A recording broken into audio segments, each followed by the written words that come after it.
On in. I hope you've all had a lovely weekend. This was a really popular one. So we had lots and lots of people join. These school holidays though still here in Melbourne. Is it the same for where you all are today, or have your kids gone back to school if you've got kids? First day back. First, but my colleague Jay, who is already on, we were just saying first day back for Jay's kids too, and might have got another week. But my fabulous mother-in-law just came and picked my little one up, so that's good. And that way we know that he's sorted. And a trip to Kmart with grandma. Yeah. Oh, Nicola, you're at the start. You're at the start. That's okay. We'll get through. We will get through. Yeah, trip to Kmart with grandma is always a good thing. I don't know if your kids love that, but they can swindle their grandmothers into getting them all sorts of things that are not necessary or needed. And that big cleanup that we did at the start of the school holidays, well, that just means that a whole bunch of stuff comes traveling back in. Welcome to you all as you're zooming on in to the call. Lovely to see you all. If you can turn your cameras on, that would be awesome. But I understand if you're eating, you don't want to eat in front of strangers, that's good too. Don't worry, we roll pretty casually here, so feel free to munch if it's lunchtime. It may not be lunchtime for you. I can see Mel's on Perth time, so I can see that some of you will be from all different types of places. Well, good to see you all. Happy Monday to you. This session, oh, no worry, Jyoti. Well, yeah, all good, Jyoti, no worries. Good to see you all and a very, very warm welcome. I'd like to start off our session by acknowledging our Aboriginal and Torres Strait Islander people and elders. I'm on Wurundjeri land today, and I want to extend my respect to you and to your land, where you might be coming from today. And I pay my respects to elders past, present, and emerging on. I went for a walk this morning at the country, and that is always a great way for me to do so. And I hope you've had the opportunity to connect in with country today for you. I hope you've felt either sand or grass on your feet, or at least some sunshine on your face and some fresh air at the very least. So a very warm welcome to you all. Today's session is called Can't Say That. You can't say that. And we're going to be going through what we can and we can't say. But I just think that sometimes as leaders and as people in teams, we can get so muddled, either intentionally or not, with what we can and we can't say. So part of today's session is to dispel a lot of that. And really the intention is to work out, well, what is going to be a better thing perhaps for me to say. So I'm assuming and imagining and knowing actually based on the fabulous faces that I see and the names that I read as we all jump into this Zoom, that you've all got a bunch of skills in relation to giving and receiving feedback. And I'm hoping that today you might be able to take away maybe something new that can enhance that for you. Does that sound okay for everybody? Beautiful. We're running through till 1 o'clock. We'll have some time for Q&A too at the end. So let's make sure that we can get on board and start our session today. All right. So we can't say that apparently, or so they tell us we can't say that. What I'd love you to do, please, in the chat, just as we kick off, is just let us know what's the story that you're telling yourself about giving and or receiving feedback. Is there a particular story or a script or something that just pops in your head that may be a resistor, as Stephen Pressfield calls it, and in his book that I'm reading at the moment, he talks about these resistors that get in the way of us doing what we need to do. Is there a resistor for you or something that gets in the way when you're thinking about giving and receiving feedback? Pop it in the chat, please.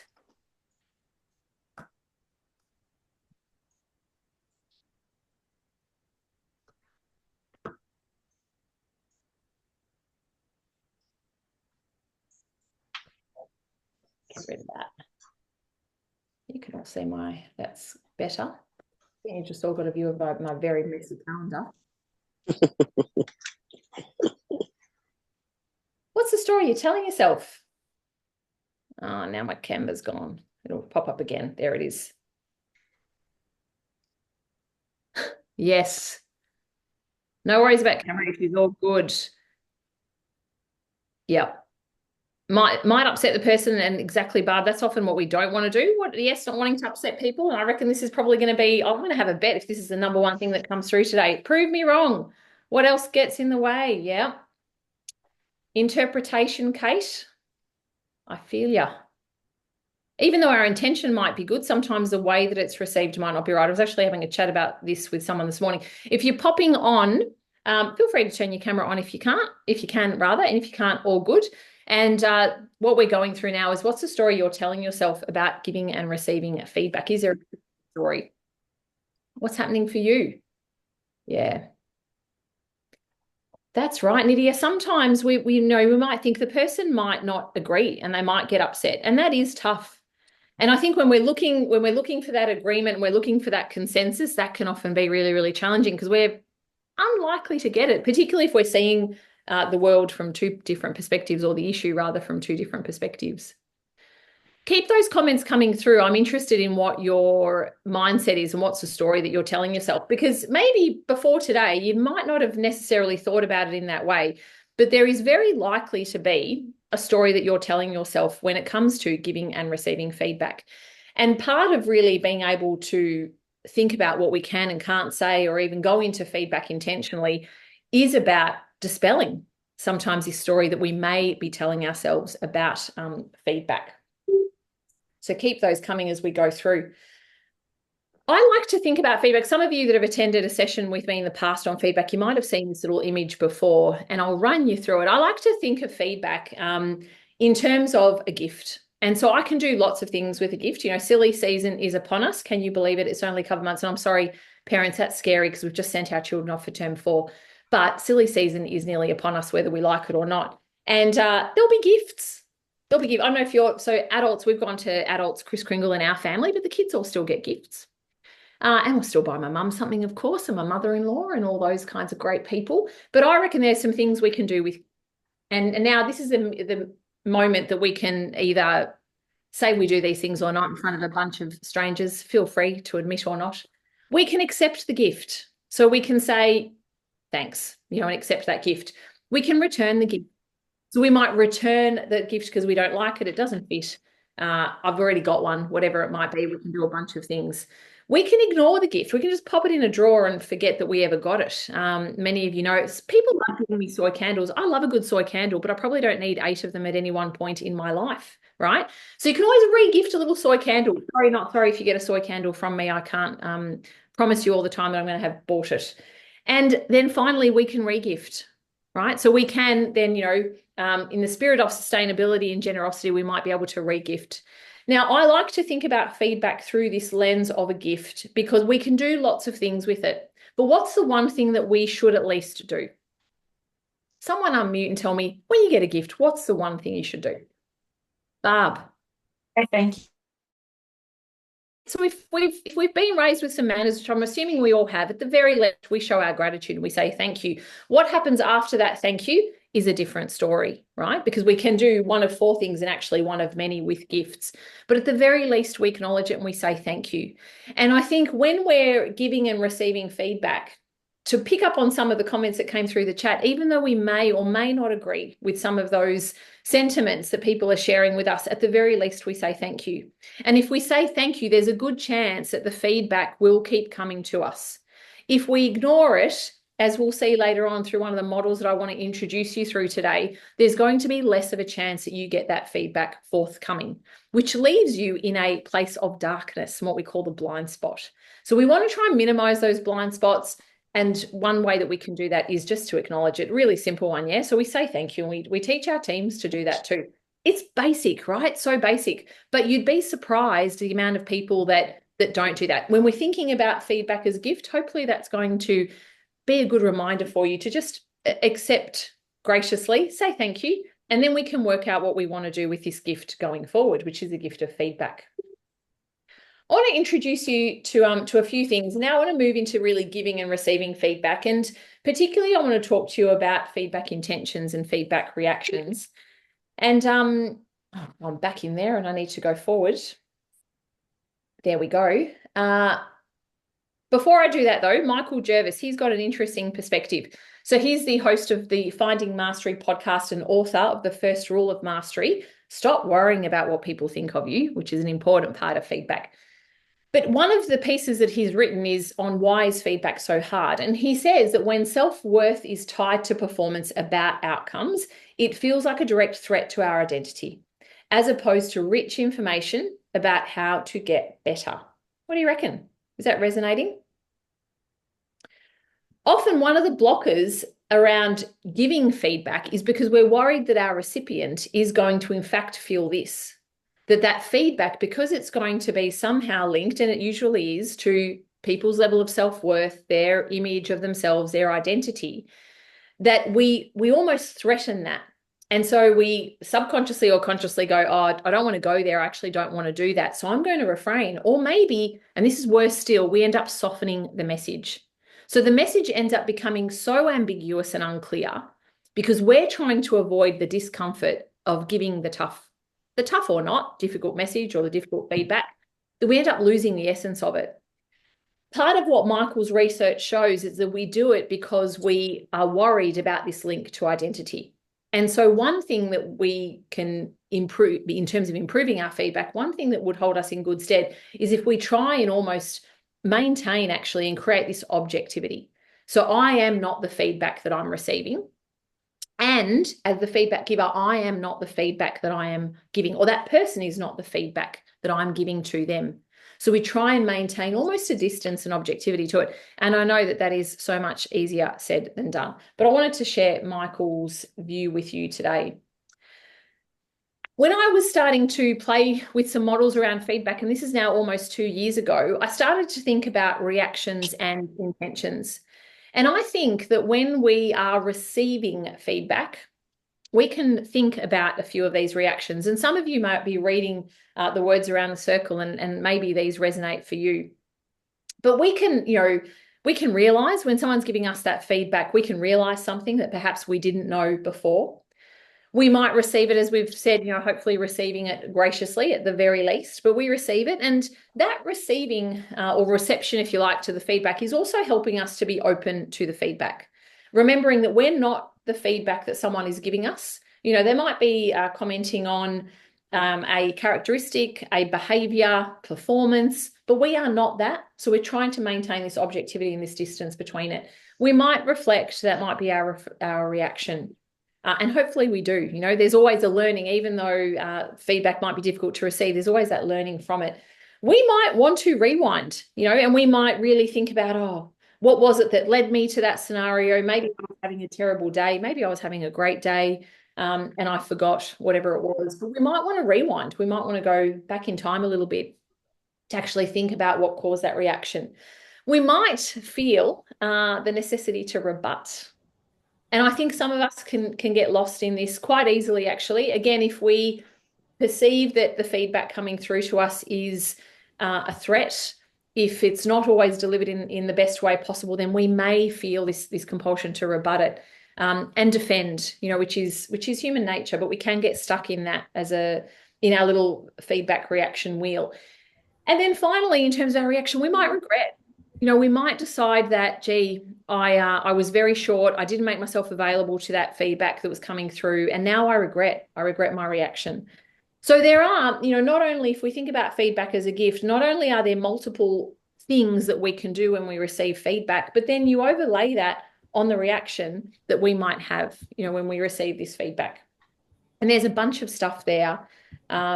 Many people will go, to all of them at different times, but you might find yourself leaning towards one of these. And that's, if you want to pop it in the chat, feel free to do so. But have a little think, is there one, that you might be leaning on in terms of these feedback reactions? Michael goes on to say, and again, this is from an article that was published not too long ago, actually. It's available in the Harvard Business Review if you wanted to check out some more of his work. But he says that there are ways that we can better receive feedback. And in the article, he actually, it was written post-Olympics, so it was very, very recent. He talks about some of his work with some Olympians. And he talks about what some of those Olympians do in terms of preparing, but then also reflecting on their performance as athletes. And I love a good, sporting analogy when it comes to corporate athletes, which is what I like to call ourselves in the work that we do, right? So he says, build a circle of advisors whose feedback you trust. One of the best pieces of advice that I received from a leader a long time ago now, but I've always maintained and remembered, is to really think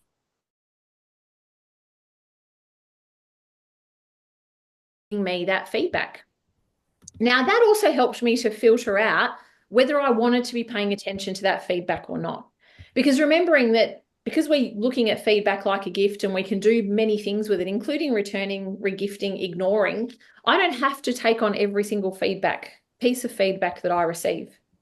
And I think as leaders, particularly those that are emerging and even middle level leaders, you can feel that compulsion to, because feedback's great and we want that feedback and we're constantly responding to feedback, but there can then be the compulsion of almost creating a destabilizing level underneath you because you're adapting constantly and shifting based on that feedback that you receive.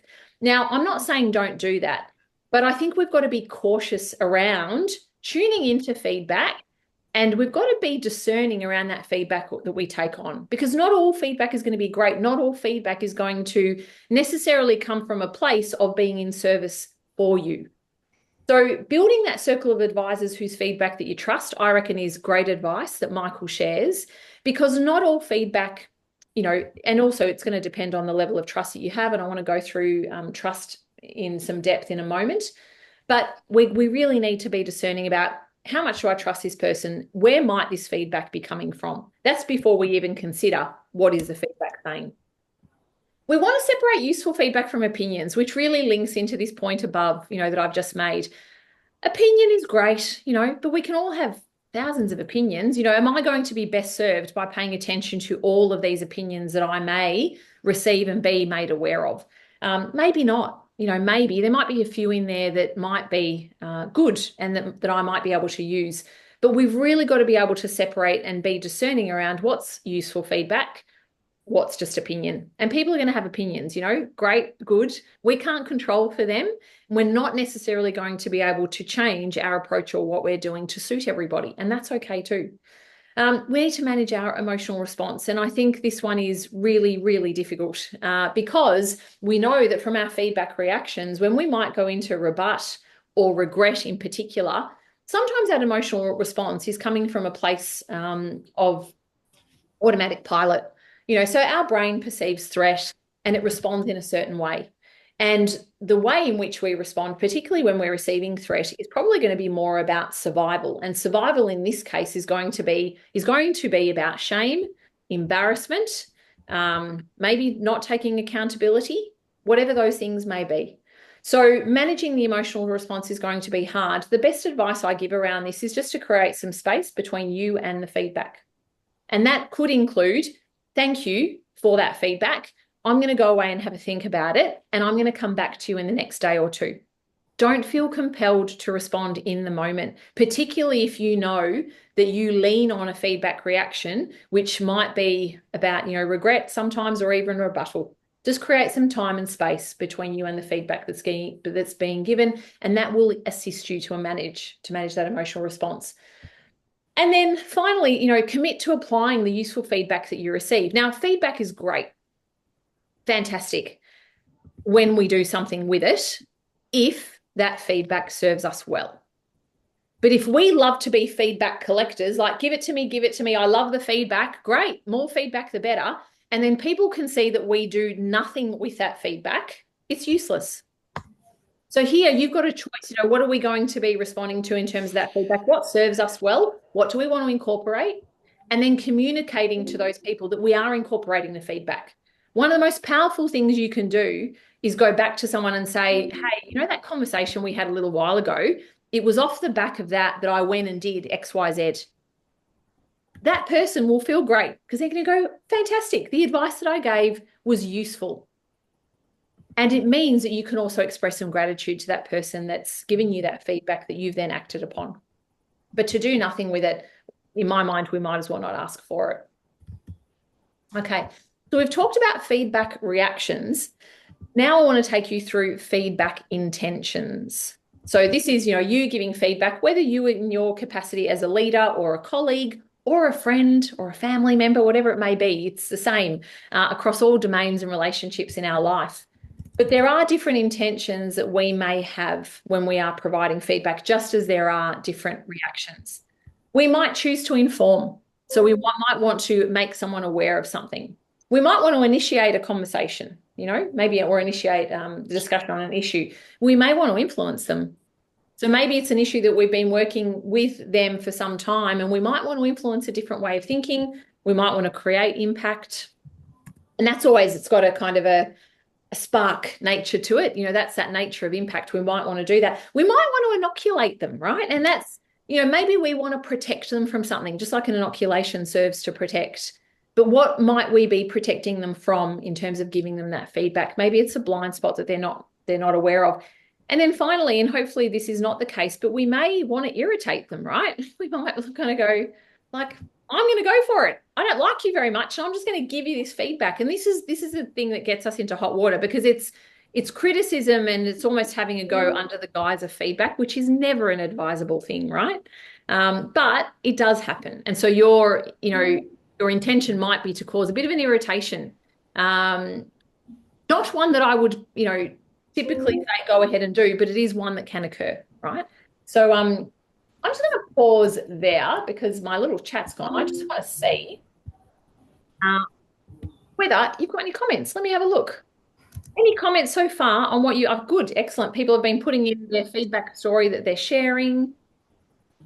Anything that you want to pop in the chat, or does anyone want to unmute and ask a question based on what we've gone through so far in terms of those feedback reactions and intentions?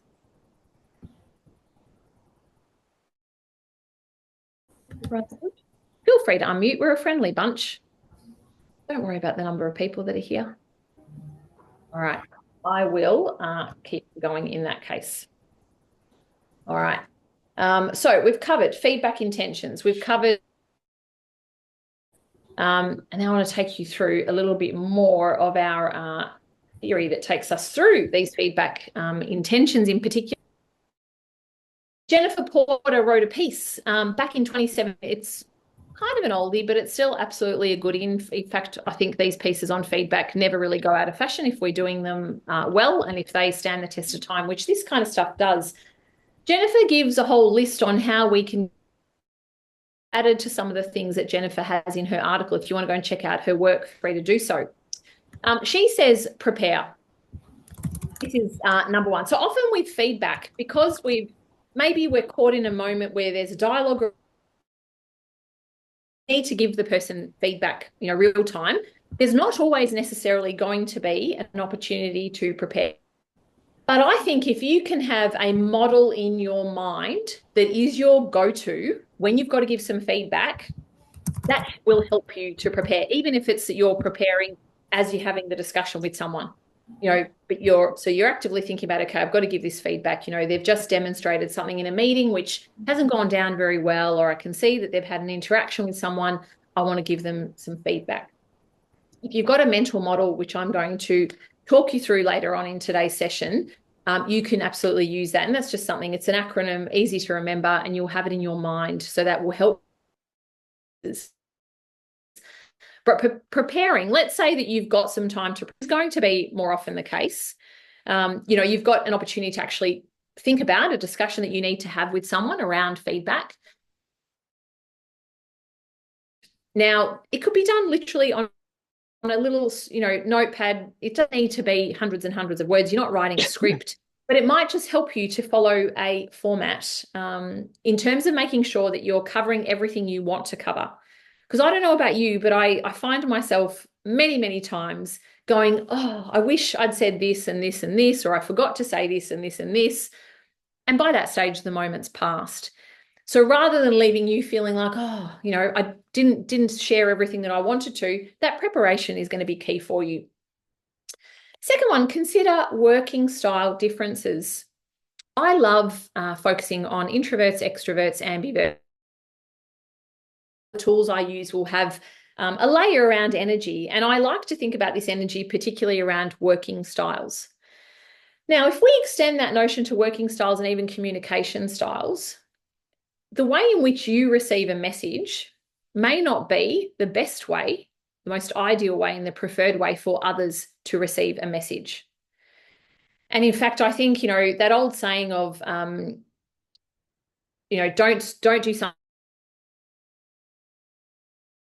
morphing, and some of you may have seen this. It's don't treat others the way you want to be treated, but in fact, treat them the way that they want to be treated.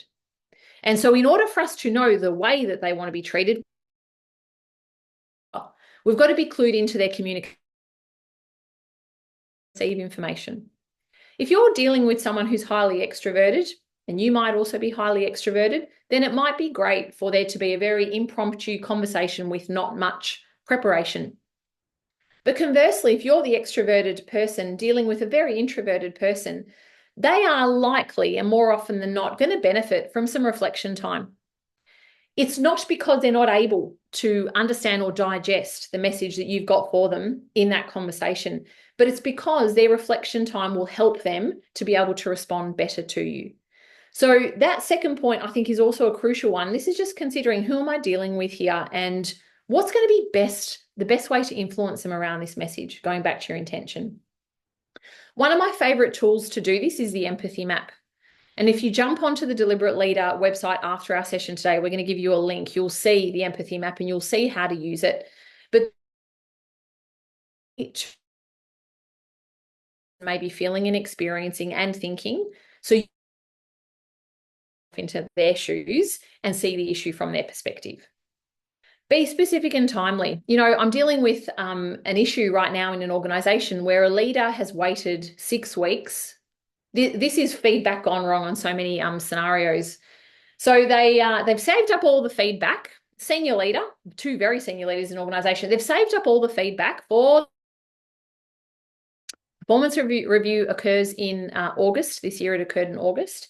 And this poor person has been smacked around, not literally, but with all of this feedback from the leader. The leader's been saving it up. They've been working.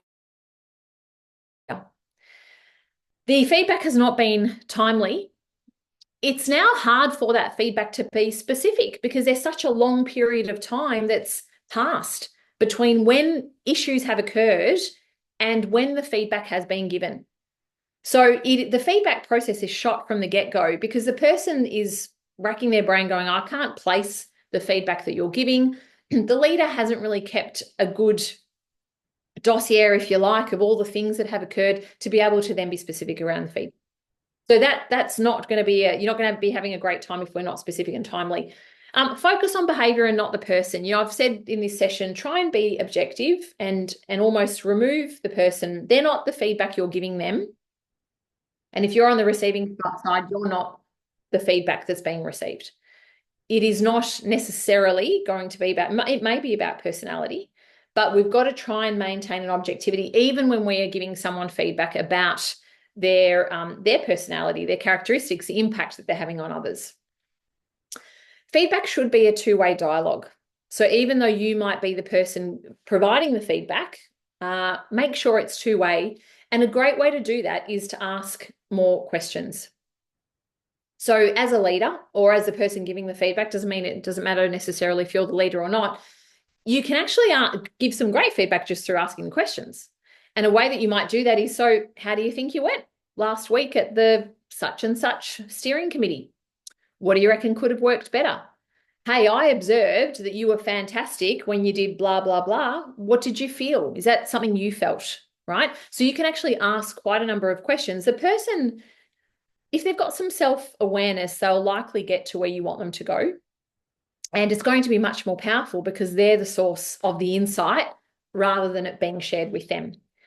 Be solution-oriented. This helps us get out of the rut sometimes where we can get stuck with feedback. So if we can be solution-oriented, that's always more positive. Don't go into solution mode too early, though.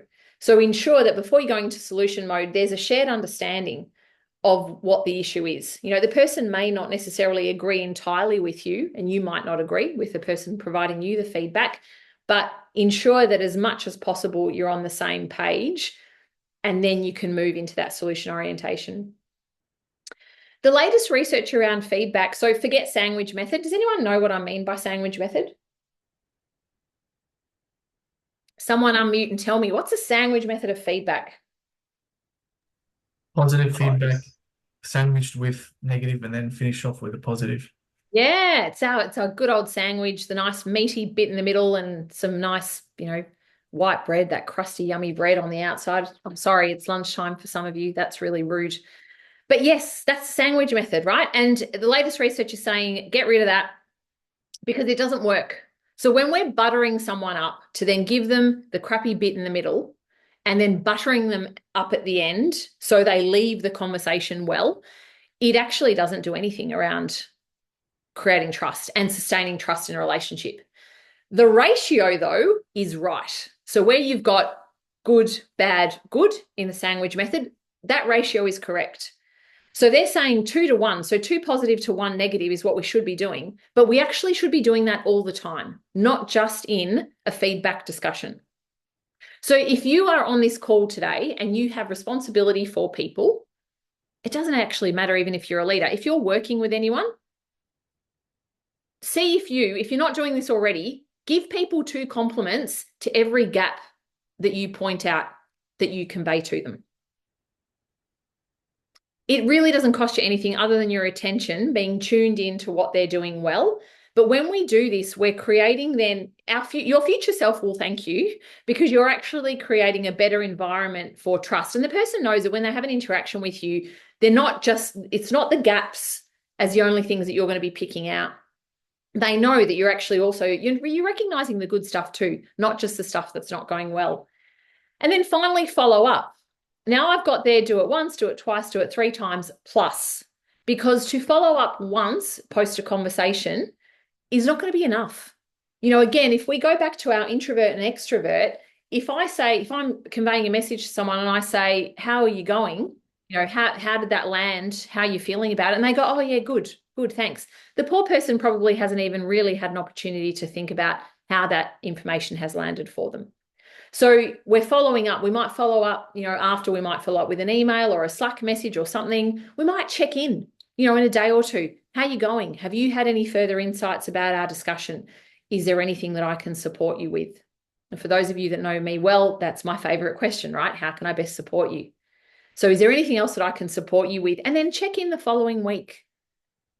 But if you want to create an environment in your team, whether it's with leaders, you as a leader, or with colleagues, where feedback is always there, you got to be able to follow up all the time. And so it's this constant and consistent check-in, which is going to create better conditions for feedback. All right.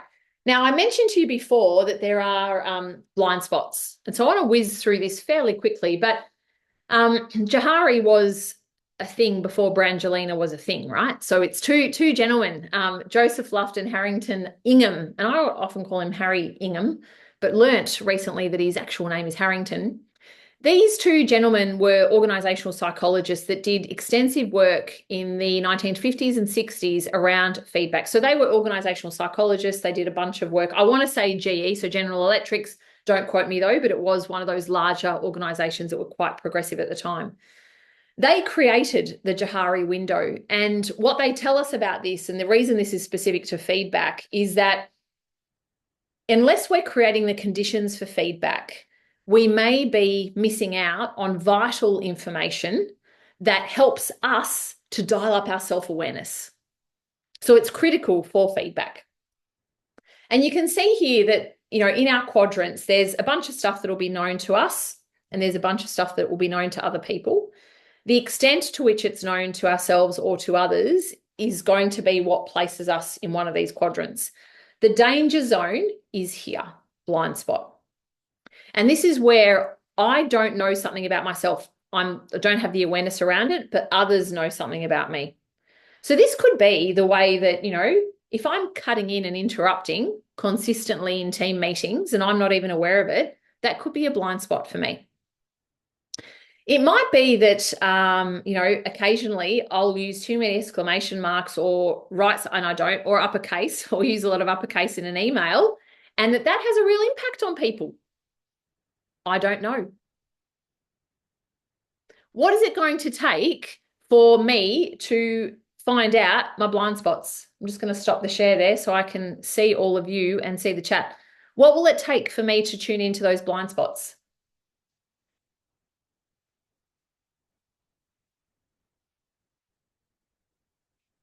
And while you're all thinking about that, Zachary, thank you. Shan, is there a preferred order? Generally, I'd go positive before negative, but as long as we don't get caught in that little sandwich method. Yeah. So Zachary, being open to feedback, and Adele asking for feedback. Exactly right. So if we're doing that, that's going to put us in better stead around uncovering the blind spot. What about if we just ask for feedback? Is that going to be a surefire winner to getting it? Adele's saying no. Adele, would you mind unmuting and telling us why? Sometimes when you ask people for feedback, they won't necessarily be very forthcoming, particularly if they think they might upset you. So you've got to ask them in a way that makes them feel comfortable to give it to you. Yeah, so you've got to, it's not just about asking, it's about the way you ask for feedback. Yeah, that's exactly right. Yeah. And even sometimes when we ask, because of the power difference that occurs when they are reporting into you, or when you're reporting into somebody else, you're not always going to give that feedback, right? So we're in a bit of a pickle because we can ask really nicely and we can do all these things, we can be very open to feedback. And I often talk to leaders that get frustrated because they say, I ask for feedback from my team all the time and I get nothing. And when that occurs, it might be just worthwhile thinking about how you are asking them for feedback, to Adele's point. And to Zach's point too, Zachary's point, are we open to the feedback? Maybe we've said to them in the past, yeah, absolutely, give me the feedback, and then we've ignored it. I call this parsley in the teeth. Unless I've got good trust, which is another key ingredient and condition for feedback, and I'm asking and the person is happy to give me that feedback, I'm not going to know I've got parsley in the teeth. I'm going to need to rely on someone in my team to tell me I've got parsley in my teeth. Unless I go and visit a bathroom or whatever, have a mirror close by and I can see it. But I'm not going to know unless someone tells me. Now, worse still, they tell me and I go, mind your own business. I quite like some parsley in my teeth, thanks. And we might not be rude enough to say mind your own business, but you can see how we do that. We dismiss feedback. We don't say thank you. Barb told us earlier on today, at the very least, we've got to say thank you.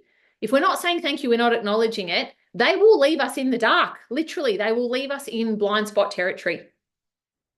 You can only get away with asking once or twice. If you then ignore that feedback, you are likely to be left in blind spot. Because people then may be embarrassed. They might go, well, gee, that was a waste of time. I built up all this courage to have that conversation with her, and then she didn't even acknowledge it, and worse still, she ignored the feedback. So we've got to make sure when we're thinking about feedback, we've got to create some conditions for feedback. The Johari window helps us in terms of understanding, do I have some blind spots and how do I become aware of them? Just to finish off the Johari window, the aim of the game here is to open up our open arena more so by reducing these other three areas. So we're trying to reduce our hidden areas, we're trying to reduce what's unknown, and we're trying to reduce our blind spots. And if you want some more information about how to do that, then absolutely get in contact, because there's a bunch of initiatives that can be done there. All right. I've already mentioned this word, trust. So this is another key condition for feedback. Now, this equation comes from David Meister and Associates. David Meister wrote a book called The Trusted Advisor many, many years ago. Again, an oldie but a goodie. And he was initially credited with coming up with this trust equation. Now, in order to have trust and in order to ensure that we've set the right conditions for feedback, we've got to be always maintaining three things: credibility, reliability, and intimacy. Credibility, that's us. So, do we have the level of expertise that we say that we do? This is it for trust in general, by the way, not just for feedback. Reliability, we're good for our word. So when we make a commitment, do we honor that commitment? And then finally, intimacy, which is probably the one that relates here to feedback. And intimacy in this context is talking about the frequency of our connection with that person and the quality of the connection with that person. So are we meeting regularly? Or are we doing what's, the situation in this organization that I'm helping out at the moment, where we've got a leader that's said nothing pretty much for 10 months, 2 conversations in 10 months, and then decided to slap all of this feedback in the performance review. And I know that nobody on this call would, of course, be doing that. But don't tell anyone. If you find yourself in that situation, then shout out, let us know. Maybe not here, but you can give me a call later, because it does happen. Things get in the way. We get busy. We go, I don't have time to meet with everybody. I'm going to cancel a one-on-one. I know this person really well. I know what they're working on. I don't need to meet them this week. Just know that every time we do that, we're just clipping away a little bit at trust. I love to think about trust in terms of trust credits and trust debits. And we are transacting trust all the time. We're doing it with us right now. Because if I say, hey, pop something in the chat, I'm going to trust that some of you will do that. But if I got nothing, I'm going to be like, oh, tough crowd, man. I ought to work even harder here. So we're constantly transacting trust. You came along today, hopefully trusting that you would get some great information that you could walk away with and use. I've got to fulfill that commitment in order for us to maintain trust, even with this relationship, which is, some of us we've not met before. So intimacy, how frequently am I connecting with people that are in my team, and what's the quality of those connections like? When I'm with them, am I giving them my undivided attention, or am I distracted? Am I trying to multitask and respond to things, particularly if we're meeting virtually, or am I giving them that undivided attention? That all goes to this aspect of intimacy and trust. And then finally, if we are doing all of these things, if we're only building trust for our own purpose, which is self-orientation, then we do not have trust. So trust has to be benefiting you, because you're wanting to build trust, but also benefiting the other person.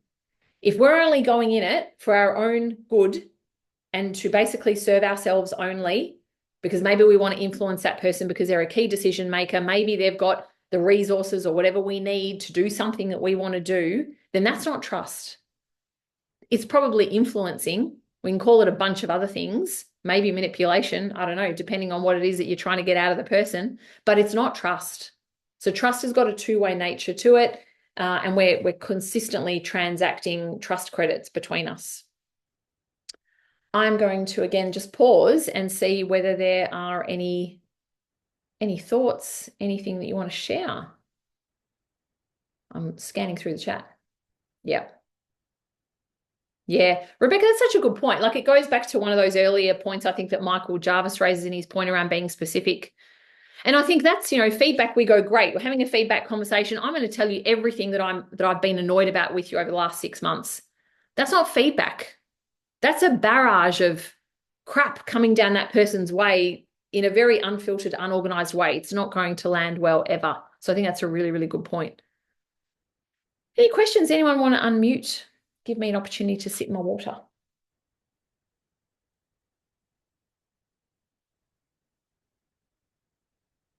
No? All right. Oh, we've already gone there. I'm just going to go back in my slides. Beautiful. All right. So, yeah. Oops. Well, Rebecca, you might want to tell us a little bit more about that in the Q&A. We'd be keen to listen, of course, if you're happy to. All right, now let's go on to some of our barriers for feedback. So we've talked about the conditions for feedback, right? So at the very least, there's trust, and we're also thinking about our receptiveness to feedback. Have we said that we're receptive and we're genuinely receptive? And the Johari window can help us with a gauge on that. But here are some common barriers to feedback. None of this is likely to come to us, as a surprise to you. Lack of trust we've talked about. When things are not specific, so we've got this lack of evidence data, this is that barrage of feedback that just comes someone's way and it's like, whoa, they're having a crack because they can. They've got the forum to do so. Poor feedback culture. Now, this could play into even, I asked you, the first question I asked you today is, what's the story you're telling yourself about feedback? I think that sometimes organizationally, we have a story that we maintain about feedback in our organization. Now, I know that better than anyone, I think, based on, my years of working with organizations are made up of people. So when we say poor feedback culture, that doesn't evolve on its own. It's often because people have not been maybe as skilled in giving that feedback. But that also, there's a story that at an organizational level, sometimes we hold about our ability to have a strong feedback culture. Another barrier, do not do this. Do not give feedback only when in appraisals. And in fact, in appraisals, this is 101 rule. There should be no surprises, right? I'm sure everybody knows that, but there should be no surprises. Whatever you are conveying in a feedback discussion or whatever is being conveyed to you, you should have been made aware, or you should have made that person aware. And this is really just a summary or a culmination of the feedback that's already been given. When we're not doing much around the relationship, and this goes back to the trust issue, that's often a barrier to feedback. We might not like the person necessarily. They might not like us. We might have had debate or discussion or arguments even on certain issues. That will be a barrier to feedback unless we think about those arguments and discussions and issues as productive conflict. So when we can move into productive conflict, that actually strengthens the relationship and it reduces the barrier to feedback. When there's a lack of clarity, which we've talked about, poor communication. So I think this comes down to our lack of preparation often, and also not thinking enough about the other person's perspective, so their working style and their communication style. And also when there's resistance to feedback. And resistance to feedback, can come about because we might, have a particular intentional reaction to feedback. Maybe we've been burnt in the past, but also if the person doesn't lack self-awareness really and accountability, that's going to be a massive and a major barrier to feedback. All right. So now I entitled this session, You Can't Say That. Here's your list. These are things that I think you can't say that, right? When you are giving feedback. These are often going to be sentence starters. You'll often see or hear many of them in a conversation, but these are things that I believe have no place in good feedback and really trusting, effective relationships, professional relationships, even personal ones. You can't say that. And here's the list. I'll leave it up there for another 10 or 20 seconds or so and just chat through. You can take a picture of that if you like. In a moment, I'm going to share with you what would be better. So if I enhanced this list, which we're going to do, what would be better? All right, ready? Let's go. What can we say? So you'll see on the left-hand side is everything you just saw in the you can't say that list. You cannot say that when it comes to feedback. The right-hand side is same sentence or same starter, but enhanced. Can you see the difference between the two?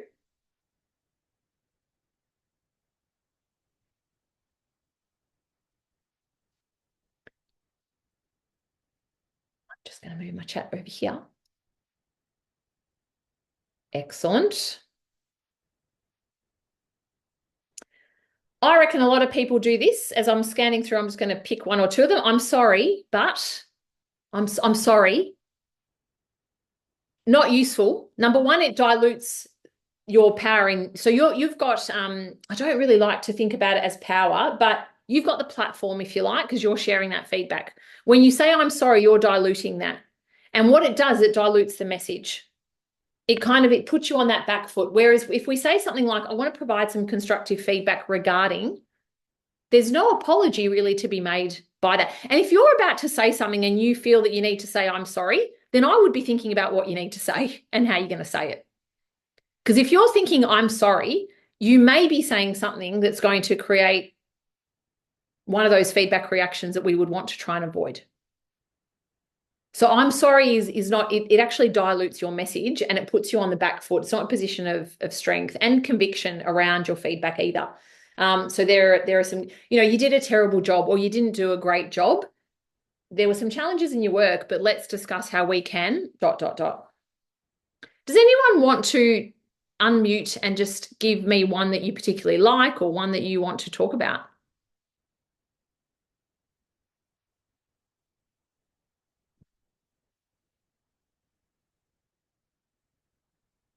All making sense?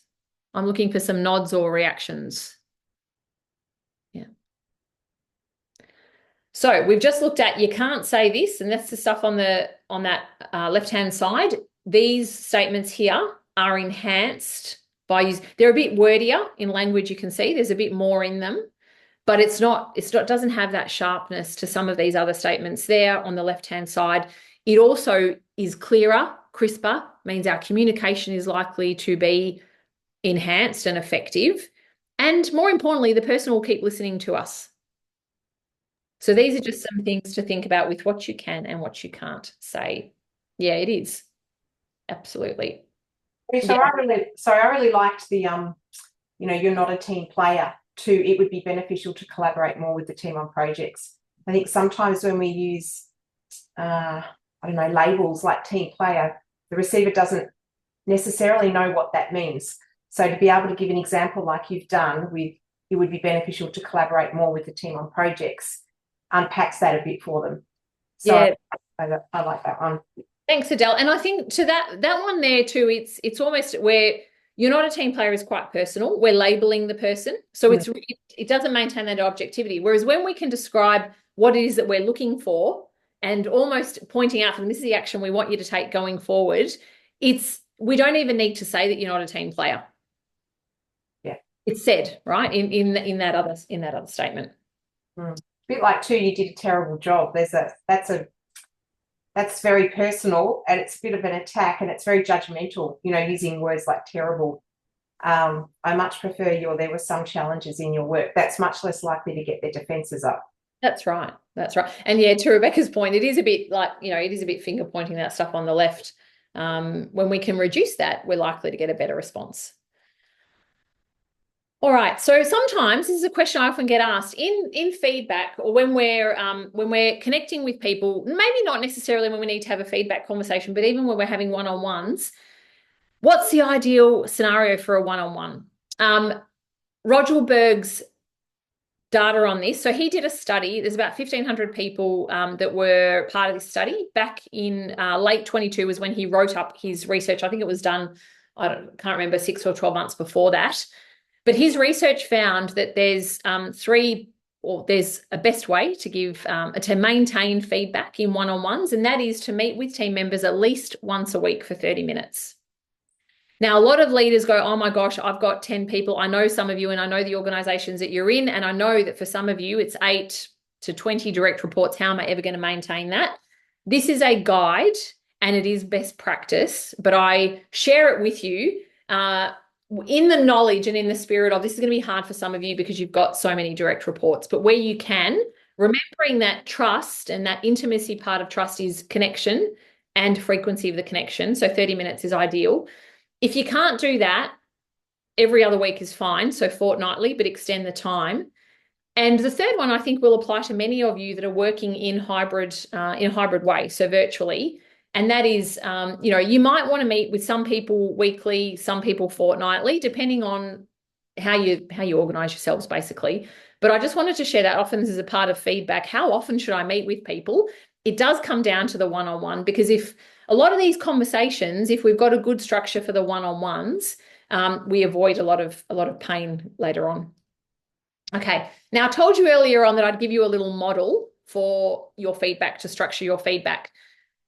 You may not have seen this one. The usual suspects are SBI, the GROW model, the STAR model, which are all great, by the way. They are all great. I quite like this BOOST model because I think it does boost the relationship, which is why I like it. But when we're looking at this as a model, so we're looking at balanced feedback. So we've talked about the positive and constructive today. We're focusing on those observable behaviours, not those subjective judgments, which again we've focused on. We are basing the feedback on what we've experienced. Now, sometimes you may be in a position where you've got to convey feedback on behalf of someone else. Where possible, try and have direct experience of the situation so you can give your lens and your feedback. Even better still, try and coach that person, the person who's observed the behavior, to give the feedback if they can. Specific. We've talked about this. The less specific we are, the harder it's going to be for the person to place context around the feedback. So be clear and precise. And then timely. Do not wait. Do not wait even a week. Like, I can understand maybe I need to have a bit of a think about what I've seen, what I've digested, so I'll wait till tomorrow. But waiting beyond 24 hours, you've lost your moment. And I think if you care about the person, you've got that empathy, you're going to want to give them that feedback sooner rather than later. So this is, and there's an example there of a boost statement, if you like. But hopefully this is useful for you. It plays into prepare, which is the first thing we talked about when you're giving feedback. But it's a nice little, and it's easy to remember because it's a nice little acronym. All right. I am a massive Marshall Goldsmith fan. And in fact, I was lucky enough that when I wrote my book, Marshall did an endorsement on my book, which was like dream come true. You know, when you've got your professional crushes. Well, Marshall is one of my professional crushes. He's one of the best known globally renowned executive coaches. He's a New York Times bestseller with a bunch of books. And he often talks about feed forward rather than feedback. So if you had the opportunity to listen to any of Marshall's stuff, he likes this notion of, well, feed forward. So any opportunity I'm taking to give someone feedback, they're actually going to be able to use in future, which I love. It's how can I help you going forward almost. But he says successful people don't necessarily enjoy criticism, but they welcome ideas for the future. So if your intention is not necessarily to be critical and to share some ideas for the future that person can leverage, then great. I reckon that's a great intention to go in with. Thank you for coming along today. I just wanted to share two other things with you. And one is some ways that we can work together. So I feel very lucky that I know so many of the names that are on today. So thank you very much for your ongoing support and for coming along today. I do run a bunch of programs and workshops. So from team dynamics, so a team that might be a little bit broken or off, not doing what they need to be doing, not performing as well. There's a bunch of work that I can partner with you with to improve those team dynamics. Our signature programs are the Deliberate Leader, Leader as Coach, and the Impact Program for Women. But alongside, I guess, the coaching, there's also a bunch of things that we do around coaching and mentoring, both at an individual and team level. And I'm also available for coaching and emceeing work. So if you've got a special event coming up with your team or even with internal or external stakeholders, you're looking for an MC or a keynote speaker, then please get in touch and we can have a chat about how to best, present your event and ensure that people are engaged throughout the event. I love to share a gift with you because I want to thank you for your time today. You've spent the better part of an hour with me today, and thank you very much. Thanks for your contribution. I wanted to leave you with a few things. So these are my gifts to you, and you can access them through the QR code that's available on the screen. We've got our Deliberate Leader diagnostic. That is all based on the research that went into the book, but there's 8 key attributes of deliberate leadership. And if you want to perform a self-assessment, if you like, or do a self-assessment, then feel free to do so and you'll get a free report. You can download chapter 1 of You Are How You Lead through that QR code too, and that'll give you a sense of, is this something that I want to pursue reading? There's a bunch of complimentary resources on our Deliberate Leader page, and they are complimentary to you. And some people say, my gosh, Rita, there's a lot in there, and there is, and I give that to you with great joy, hoping that you will be able to jump in and find whatever you're looking for to help you to be a more deliberate leader. There's a bunch of stuff in there, all centered around our 8 leadership competencies. I'm always up for a chat, so feel free to book in a chat. If you're thinking about, we're thinking this for our team, or we're thinking about this for our next event or a workshop, let me know, and I'm always happy to chat through even some ideas with you. And then finally, register for our next masterclass. So our next masterclass is being held on the 21st of October. Again, it's on a Monday lunchtime session, and it's about organisation. Because I know that sometimes deliberate leaders, they want to be as deliberate as they can be, but sometimes they don't know how to organise themselves in the best way. So I want to help you with that. So that's a topic for our next masterclass in October. Thank you so much. I have a couple of minutes for some questions. If anyone wants to ask anything on the chat or unmute, please feel free to do so. Thanks so much for coming along today.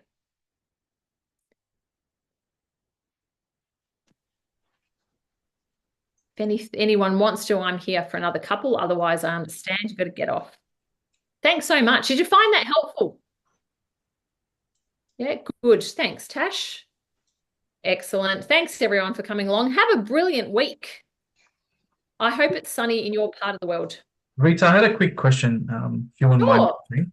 So coming up to a feedback session where you've got something planned, how important would you say it is to brief the person you're going to talk to, maybe to share the content? Is that important, or you can Yeah. share it on the day itself when you do have the No, session? Ronnie, I would say that's actually vital. So if you can give the person some context for the meeting, that's going to help them mentally prepare for the session. So even if it's, I'll give you an example, but Rita, we've got our last quarter's results in. I'd love to have a chat with you about last quarter's results. I'd love to do that with you on Thursday. Do you have an hour? Now, as the recipient, I know, yeah, gee, I know that conversation was coming about last quarter's results, but I've got the heads up. I can do some reflection and thinking. I can gather some data if I want to. I can come more prepared to the meeting. When we're catching someone off guard, even when they're, perhaps very extroverted, we're not necessarily going to get the best out of them. So I would always say it's vital to give them some context. Mhm. Is that helpful for you, Ronnie? Yeah, it does. Yeah, thank you. Yeah, pleasure. You don't have to give them war and peace and share everything like an email, but at least give them the subject so they can just mentally prepare for it. Mhm. Yeah, thanks for the question.